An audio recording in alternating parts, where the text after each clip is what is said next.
नमस्कार, सुप्रभात, good morning सभी को, राधे राधे। आप सभी अच्छे होंगे ऐसी मेरी उम्मीद है। चलिए, तो जो है हम आज करंट अफेयर पढ़ेंगे, वो भी किसका? 17 जून का। कौन सी डेट है भाई? 17 जून का। भाई क्या क्या हुआ वो हम देख लेते हैं। चलिए, पहले क्वेश्चन पर ध्यान दें। पहला क्वेश्चन क्या है?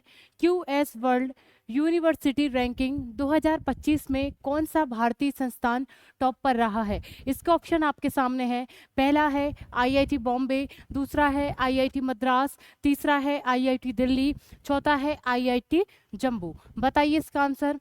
किसी को पता है तो इसका आंसर जल्दी से बताएं, कमेंट बॉक्स में इसका आंसर जरूर दें। हाँ, चलिए, एक मेरी आप लोगों से अपील है कि आप लोग जो है सुबह जल्दी उठ के थोड़ा सा एक्सरसाइज, रनिंग करें जरूर, क्योंकि अपने मन को अगर अच्छा रखना है, स्वस्थ रखना है, मानसिक रूप से स्वस्थ रहना है, शारीरिक रूप से स्वस्थ रहना है, तो आपको जो है योग, व्यायाम और जो है कार्डियो वगैरह ये सब चीज़ें करते रहना चाहिए, ठीक है। और जिससे क्या है, पूरा दिन आपको एनर्जेटिक रहता है और कहीं ना कहीं आपका पढ़ाई में भी मन जो है अच्छा रहता है। सुबह आप जल्दी उठ जाएंगे, आपको टाइम भी ज़्यादा मिलेगा और लोगों से, जो लोग 8 9 10 बजे तक सो रहे हैं, तो आप करके देख सकते हैं, ठीक है। और करिएगा, ठीक है सभी लोग। चलिए, तो जो है ऑप्शन आपके सामने है और इसका आंसर जो है वो क्या है? आईआईटी बॉम्बे। क्या है? आईआईटी बॉम्बे जो है इसका आंसर है। चलिए आगे बढ़ते हैं। आईआईटी बॉम्बे ने नवीनतम क्यूएस वर्ल्ड यूनिवर्सिटी रैंकिंग 2025 में भारत के शीर्ष स्थान 118वां हासिल किया है। आईआईटी जो बॉम्बे है, उसने भारत का जो पहला स्थान है, मतलब भारत का पहला पहला स्थान तो भैया कौन से कॉलेज को मिला है इस रैंकिंग में? क्यूएस जो वर्ल्ड यूनिवर्सिटी रैंकिंग जो है 2025 की, वो फर्स्ट स्थान पर तो कौन सा कॉलेज रहा है? Massachusetts institute of technology. ये कहाँ का है? ये क्रूम्यूज का है। कहाँ का है भाई? क्रूम्यूज का ये जो है, ये एक कॉलेज है और इसका नाम क्या है? ये फर्स्ट स्थान पर है इस रैंकिंग में। क्यूएस की जो रैंकिंग है उसका पहला शीर्ष पर रहने वाला कॉलेज जो है ये वाला है। अब हमारे भारत का जो पहला है, वो एक पहला नंबर किसको मिला है? 118वां नंबर जिसको मिला है, भारत का हम टॉप मानेंगे इसको, क्योंकि भारत का तो पहला ही 118वां स्थान पर आईआईटी बॉम्बे को मिला है। तो आईआईटी बॉम्बे जो है हमारे भारत का 118वां नंबर इस रैंकिंग में प्राप्त हुआ है और भारत का शीर्ष है ये। चलिए, तो क्या भाई, पिछले वर्ष की तुलना में 61% भारतीय विश्वविद्यालयों ने अपनी स्थिति में सुधार किया है। विश्वविद्यालयों की रैंकिंग हमेशा दी जाती है, आप सभी ने लोगों ने पढ़ा है, हम सब करंट अफेयर में साथ में पढ़ते हैं कि जो रैंकिंग है, विश्वविद्यालयों को रैंकिंग दी जाती है, किसमें शैक्षिक व्यवस्था बहुत अच्छी है, किसमें नवीनतम व्यवस्था बहुत अच्छी है, नवीनतम शिक्षा से पर आधारित व्यक्तियों को जो है उसमें प्राणंगत किया जाता है। तो उस टॉपिक पे लेके जो है विद्यालयों को रैंकिंग दी जाती है, विश्वविद्यालयों को रैंकिंग दी जाती है। तो उस स्थान पे जो है भाई, भारत ने जो है 61% जो है वो अपने में सुधार किया है। अपने विश्वविद्यालयों की जो तकनीकी है उसमें सुधार करने की और भारतीय विश्वविद्यालयों ने कोशिश की है। और पहले नंबर पर मैंने आपको बता दिया है कि ये कॉलेज मिला है। और भाई हमारे भारत में और भी कॉलेज ऐसे हैं जिनको इस रैंकिंग में शामिल किया गया है। 150वां स्थान जो मिला है वो दिल्ली को मिला है, आईआईटी दिल्ली। बेंगलुरु को कितना मिला है? 211। कितना स्थान मिला है? 211। और आईआईटी खड़गपुर को मिला है 222वां। तो इसमें सिर्फ याद करने वाली बात यह है कि भारत में जो है भाई, इस रैंकिंग में 4 कॉलेज शामिल हैं। पहला स्थान है 118वें पर, कौन सा? IIT IIT Bombay. कौन कौन सा? आईआईटी बॉम्बे। और भाई 150वें पे आईआईटी दिल्ली। क्या है? आईआईटी दिल्ली। फिर है 211 पर है आईआईटी आईआईटी बेंगलुरु। और फिर चौथे स्थान पर है भाई, 222वें स्थान जो है भाई, वो किसको मिला है? खड़गपुर को, आईआईटी खड़गपुर। ठीक है, इनको याद कर लें। 118, 150, 211, 222। ठीक है, बॉम्बे, दिल्ली, बेंगलुरु और जो है अपना खड़गपुर, इन लोगों को जो है, इन विश्वविद्यालयों को जो है वो क्यूएस रैंकिंग में स्थान प्राप्त है हमारे भारत का। चलिए, अब दूसरा क्वेश्चन क्या है? दूसरा क्वेश्चन है, विश्व पर्यावरण दिवस के मौके पर एक पेड़ माँ के नाम अभियान शुरू किसने किया है? इसके ऑप्शन जो आपके सामने हैं, पहला ऑप्शन है नरेंद्र मोदी जी, दूसरा है द्रौपदी मुर्मू, तीसरा है राजनाथ सिंह, चौथा है अमित शाह। बताइए इसका आंसर क्या हो सकता है? चलिए इसका जो आंसर है वो है मोदी जी। क्या है भाई, हमारे प्राइम मिनिस्टर मोदी जी ने जो है वो एक योजना चलाई है, उसका नाम क्या है, अभियान चलाया, उसका नाम है एक पेड़ माँ के नाम। क्या है भाई, एक पेड़ जो माँ के नाम है, एक योजना चलाई है, ये बहुउद्देशीय योजना है। इससे आपको समझ में आ रहा होगा कि जो है वृक्षों का रख रखाव करना, वनों में बढ़ोतरी करना, ऑक्सीजन लेवल को बढ़ाना, पर्यावरण को स्वच्छ रखना, जलवायु का जो परिवर्तन लगातार तेजी से बढ़ रहा है उसको संतुलित करना इस योजना का मेन उद्देश्य है और बहुउद्देशीय ये योजना है। देखिए मोदी जी जो है इस जो वृक्ष के साथ जो है वृक्षारोपण करते हुए नजर आ रहे हैं। चलिए, विश्व पर्यावरण दिवस के मौके पर जो है भाई वो प्रधानमंत्री नरेंद्र मोदी, आप सभी को पता है 5 जून को हम पर्यावरण दिवस मनाते हैं, को नई दिल्ली में एक पेड़ माँ के नाम अभियान का शुभारंभ किया है। किसने किया है? हमारे मोदी जी ने। विश्व पर्यावरण दिवस हर साल 5 जून को दुनिया भर में मनाया जाता है। चलिए, भारत धरती को माँ माना जाता है, हम बोलते हैं भारत माता की जय। तो हम कौन मानते हैं भाई? हम भारत को, जो हमारा हिंदुस्तान है, उसको हम एक माँ की तरह ट्रीट करते हैं और माँ की तरह उसका संरक्षण, उसका पालन पोषण करते हैं, ये हमारा कर्तव्य भी है। तो उसको माँ माना जाता है भारत को। तो उसी के लिए जो है उसके रक्षण के लिए हमको वनों को लगाना या पेड़ों को लगाना अत्यंत आवश्यक है। एक पेड़ माँ के नाम अभियान भूमि रक्षण, भूमि क्षरण, मतलब भूमि क्षरण यानी अगर आप वन लगाएंगे तो भूमि का क्षरण नहीं होगा, यानी भूमि का कटाव नहीं होगा, भूमि जो है या मिट्टी जो है वो स्थानांतरित नहीं होगी, भूमि के जो मोटापन है वो बरकरार रहेगा, मिट्टी का कटाव रुक जाएगा। गिरते जल स्तर को रोकने के लिए भी वनीकरण द्वारा पृथ्वी के पर्यावरण की सुरक्षा का प्रतीक है। ठीक है, तो जल स्तर की भी इसमें वृद्धि होती है, क्योंकि इतनी पेड़ों की जो जड़ें होती हैं वो अपने आप में जो है जल को संजोए रखती हैं, तो जल स्तर भी उससे बढ़ेगा।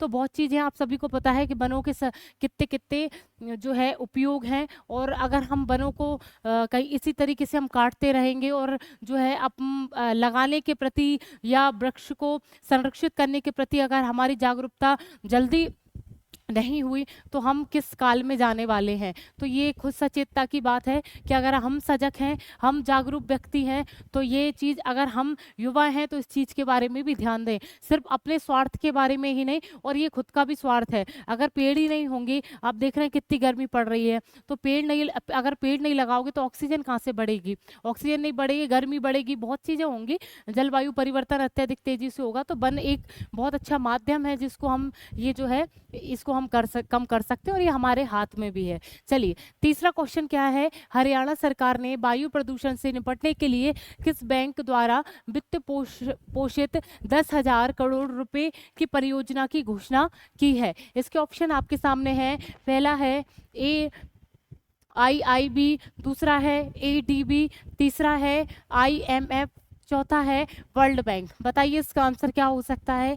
इसका जो आंसर है भाई, हरियाणा सरकार ने जो है वायु प्रदूषण को कम करने के लिए वर्ल्ड बैंक से जो है 10,000 रुपए का पोषण प्राप्त किया है। चलिए आगे बढ़ते हैं। हरियाणा सरकार ने वायु प्रदूषण से निपटने के लिए विश्व बैंक द्वारा वित्त पोषित 10,000 करोड़ रुपए की परियोजना की घोषणा की है। किसने? हरियाणा सरकार, याद रखें इसको, ठीक है।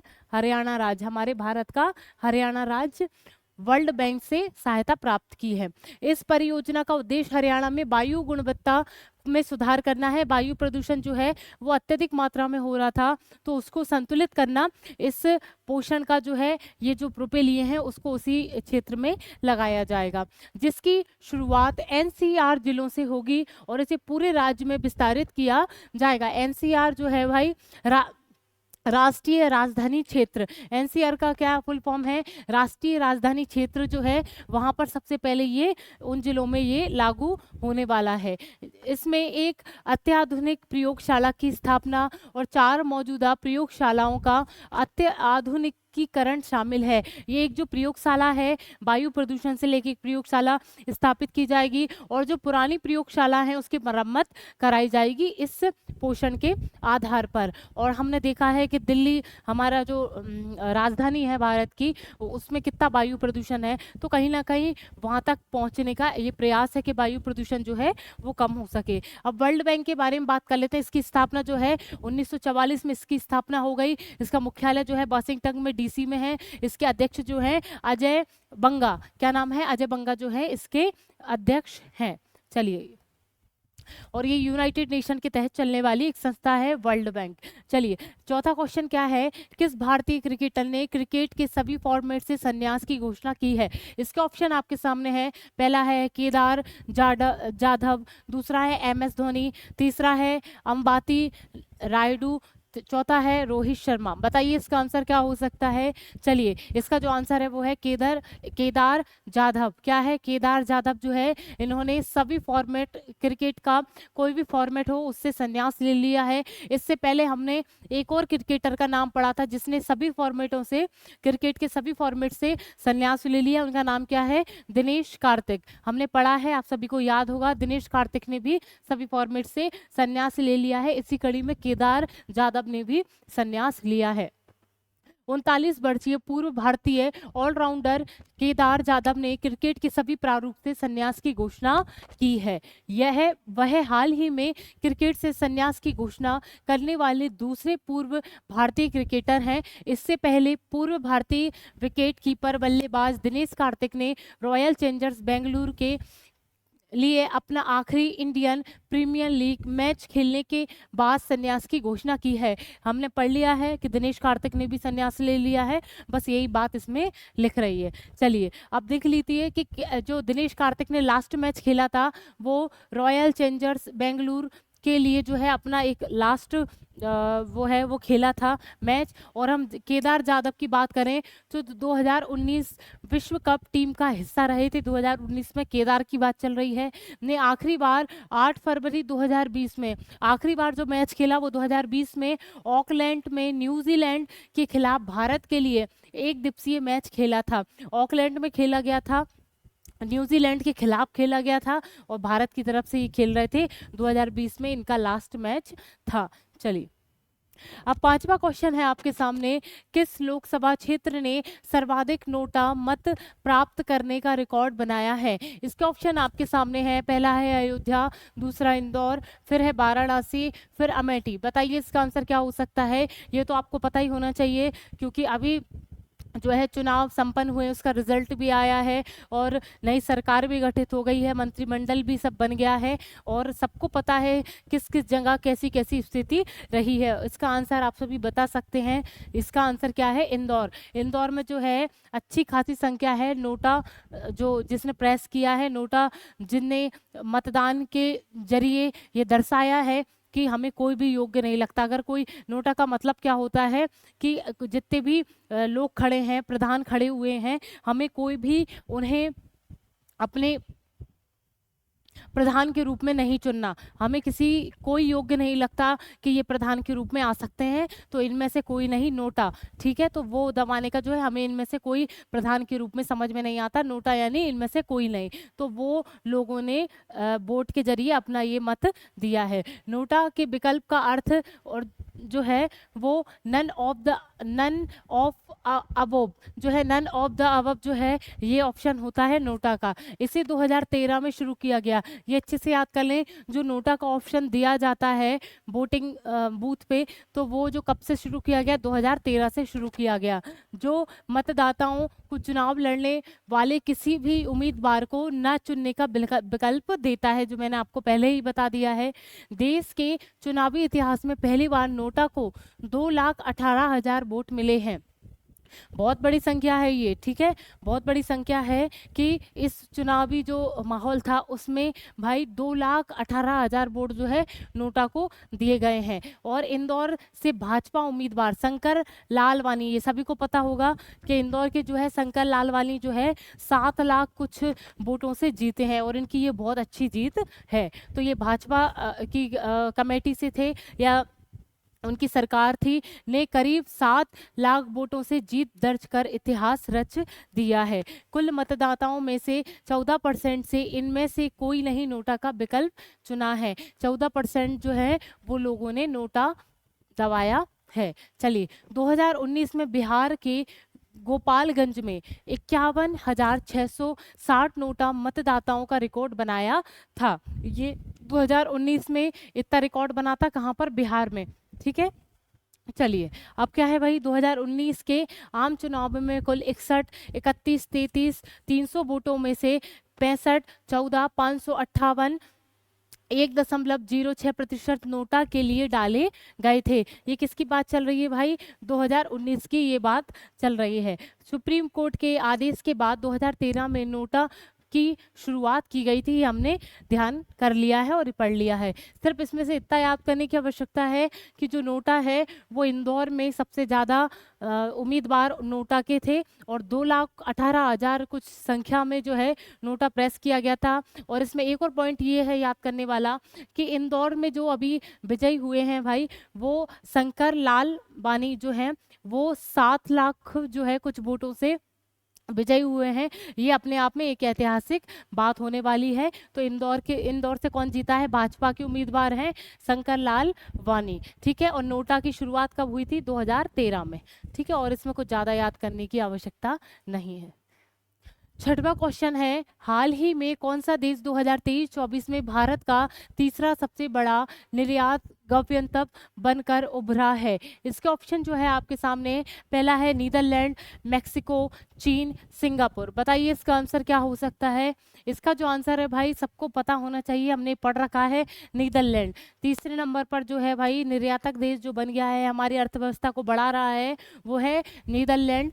पहले से जो है व्यापार या निर्यात जो है वो नीदरलैंड के साथ बढ़ गया है। पहले नंबर पर अमेरिका है हमारे निर्यात के मामले में, और दूसरे नंबर पर यूएई है, तीसरे नंबर पर जो अब आ गया है वो नीदरलैंड। इस बार जो बढ़ोतरी सबसे ज़्यादा हुई है वो नीदरलैंड के जरिए हुई है। चलिए आगे बढ़ते हैं। भारत के कुल व्यापारिक शिपमेंट में 30% की गिरावट के बावजूद नीदरलैंड 2023-24 में अमेरिका और यूएई के बाद भारत का तीसरा सबसे बड़ा निर्यात गंतव्य बन गया है। मैंने आपको बता दिया है इस साल जो है हमारी जो निर्यातक आयात और निर्यात में जो है 3% की कमी आई है। तो इसके बावजूद भी नीदरलैंड के साथ जो हमारा निर्यात और आयात जो है वो फिर भी बढ़ा है। तो इसका मतलब है पहले नंबर पर अमेरिका, दूसरे नंबर पर यूएई और तीसरे नंबर पर नीदरलैंड। और सबसे ज़्यादा वृद्धि किस में हुई है? नीदरलैंड में। पहले के जरिए जो है वो अभी इस साल जो है ज़्यादा आयात निर्यात हुआ है भारत के साथ, जिससे जो क्या है हमारे भारत की अर्थव्यवस्था बढ़ेगी। चलिए, नीदरलैंड को प्रमुख निर्यात में पेट्रोलियम उत्पाद जो है वो 14.29 बिलियन बिजली के समान रसायन और फार्मास्यूटिकल्स शामिल ही हैं। कुछ निर्यात चीज़ें हैं पेट्रोल से संबंधित, तेल से संबंधित, बिजली के सामान से संबंधित जो है निर्यात आयात होता है नीदरलैंड के साथ। परिणाम स्वरूप जो है वाणिज्य मंत्रालय के आंकड़ों के अनुसार नीदरलैंड के साथ भारत का जो व्यापार है वो अधिशेष 2022-23 से $13 बिलियन से 2022-23 से जो है $13 बिलियन से बढ़कर भाई $17.4 बिलियन हो गया है। 2022-23 में जो है 13 बिलियन बढ़ा था, अब जो बढ़ गया है वो 17 बिलियन के समथिंग ये जो आयात निर्यात है वो बढ़ गया है। नीदरलैंड की राजधानी सभी को पता है एम्स्टर्डम, और इसकी जो मुद्रा है वो यूरो। नीदरलैंड की राजधानी क्या है भाई? एम्स्टर्डम, और इसकी मुद्रा क्या नाम है?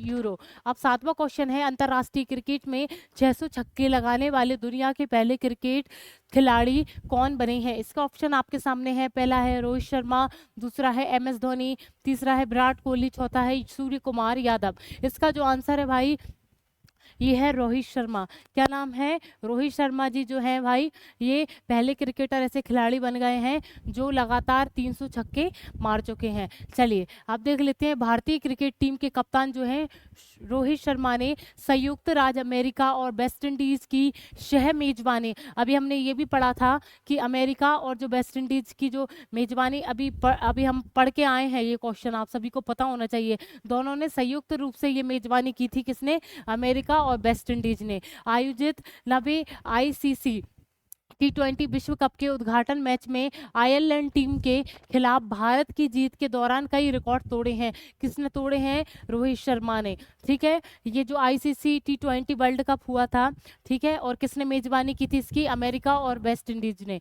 तो इसमें जो है इस मैच पर रोहित शर्मा ने बहुत सारे रिकॉर्ड तोड़े हैं। रोहित शर्मा, जिन्हें उनकी छक्के मारने की क्षमता के कारण हिटमैन, क्या नाम दिया जाता है इनको? छक्के मारने के कारण हिटमैन के नाम से जाना जाता है। मोस्ट इंपॉर्टेंट क्वेश्चन, इसको याद रखें, भी कहा जाता है अंतरराष्ट्रीय क्रिकेट में 600 छक्के लगाने वाले। अंतरराष्ट्रीय क्रिकेट में जो है भाई 600 छक्के लगाने वाले दुनिया के पहले क्रिकेट खिलाड़ी बन गए हैं। ये जो है अंतरराष्ट्रीय क्रिकेट में है 600 छक्के लगाने वाले भाई, ये पहले, दुनिया के पहले क्रिकेटर ऐसे बन गए हैं, और जो हमारे भारत के लिए गौरवान्वित होने वाली बात है, जिनका उपनाम क्या है?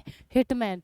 8वां क्वेश्चन है, हाल ही में सुप्रीम कोर्ट बार एसोसिएशन के नए अध्यक्ष कौन बनाए गए हैं? इसके ऑप्शन आपके सामने है, राजीव गौबा, दूसरे हैं कपिल सिब्बल, तीसरा है किशोर मकवाना, चौथा है हंसराज गंगाराम अहीर। बताइए इसका आंसर। क्या पूछा गया है कि सुप्रीम कोर्ट का बार एसोसिएशन है, उसके अध्यक्ष कौन बनाए गए हैं? और इसके अध्यक्ष जो है भाई कपिल सिब्बल। इनका चेहरा देख के आप इसका आंसर बता सकते थे। कपिल सिब्बल जो है भाई वो इसका आंसर है। Kapil Sibal supreme court bar association के अध्यक्ष बन गए हैं। किसके? सुप्रीम कोर्ट का बार एसोसिएशन होता है, उसके अध्यक्ष कौन बन गए हैं? कपिल सिब्बल। वे चौथी बार SCBA के अध्यक्ष के रूप में कार्य करेंगे, मतलब सुप्रीम कोर्ट का बार एसोसिएशन के अध्यक्ष के रूप में ये काम करेंगे। सिब्बल भाई जो हैं वो 1989 से 19 के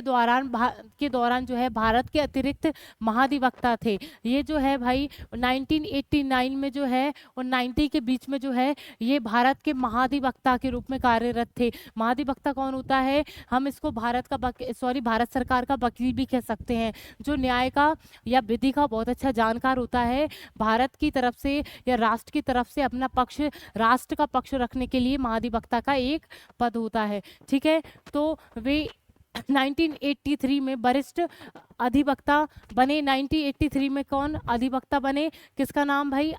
कपिल सिब्बल के बारे में बात चल रही है। कपिल सिब्बल प्रख्यात कांग्रेस राजनेता, ठीक है, और राज्यसभा के सदस्य हैं। ये कांग्रेस के राजनेता भी हैं और राज्यसभा के सदस्य भी है। UPA सरकार में कई केंद्रीय मंत्रालय देख चुके हैं। UPA की सरकार जो थी भाई उसमें बहुत सारे मंत्रालय ये देख चुके हैं। इनके नाम बहुत सारी उपलब्धियां हैं, इसको अच्छे से रखें और पढ़ें।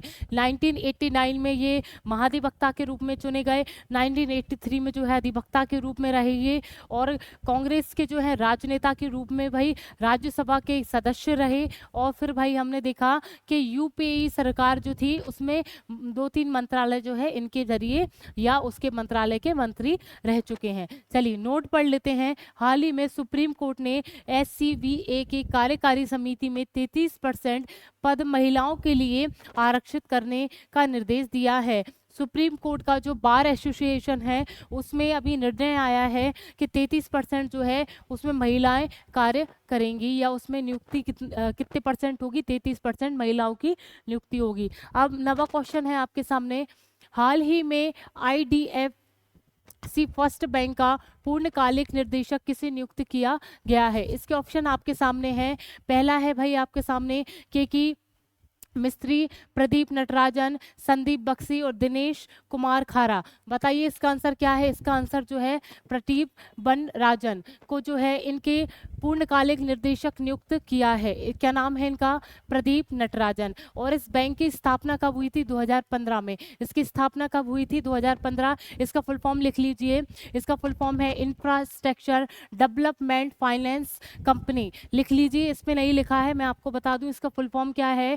इंफ्रास्ट्रक्चर डेवलपमेंट फाइनेंस जो कंपनी है इस बैंक का नाम है। क्या हम इसको क्या बोलेंगे शॉर्ट में? IDFC फर्स्ट बैंक जो है इसका फुल फॉर्म है, या इसको हम शॉर्ट में बोल सकते हैं। और इसकी स्थापना 2015 में हुई है। इसका मुख्यालय जो है वो मुंबई में है। इसकी CEO का नाम क्या है? B बैद्यनाथ। और नोट में हम क्या देख लेते हैं? IDFC फर्स्ट बैंक के पहले ब्रांड एम्बेसडर जो है वो अमिताभ बच्चन है। इसके ब्रांड एम्बेसडर के रूप में किसको चुना गया है? अमिताभ बच्चन को। चलिए लास्ट क्वेश्चन क्या है, हाल ही में मिखाइल मिशुस्टिन किस देश के फिर से प्रधानमंत्री बने हैं? इसके ऑप्शन आपके सामने हैं। पहला है पाकिस्तान, दूसरा है इंडोनेशिया, तीसरा है जापान, चौथा है रूस। ये क्वेश्चन रिपीटेड है, हमने इसका क्वेश्चन, ये जो है इसका आंसर सभी को पता होना चाहिए कि हमने पहले भी पढ़ लिया है कि प्रधानमंत्री के रूप में जो है मिखाइल मिशुस्टिन जो है वो रूस के प्रधानमंत्री के रूप में नियुक्त किए गए हैं।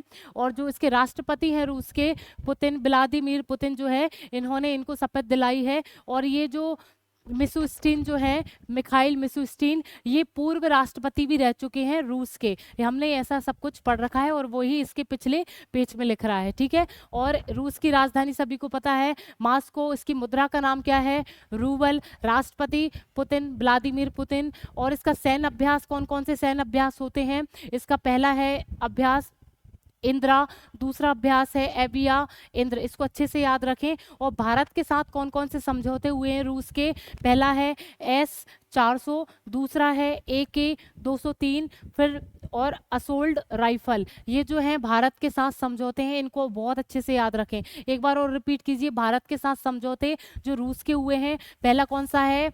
S-400, दूसरा है AK-203 असोल्ट राइफल। अब हाल ही में रूस ने अंगारा रॉकेट का सफलतापूर्वक परीक्षण किया है। अंगारा रॉकेट जब भी आ जाए तो रूस से संबंधित इसको रखें। ये रॉकेट जो है इसका सफलतापूर्वक परीक्षण किसने किया है? रूस ने किया है। चलिए, आज के जो है 10 क्वेश्चन कंप्लीट हो चुके हैं। इसी के साथ मैं आपसे कल मिलती हूँ। राधे राधे।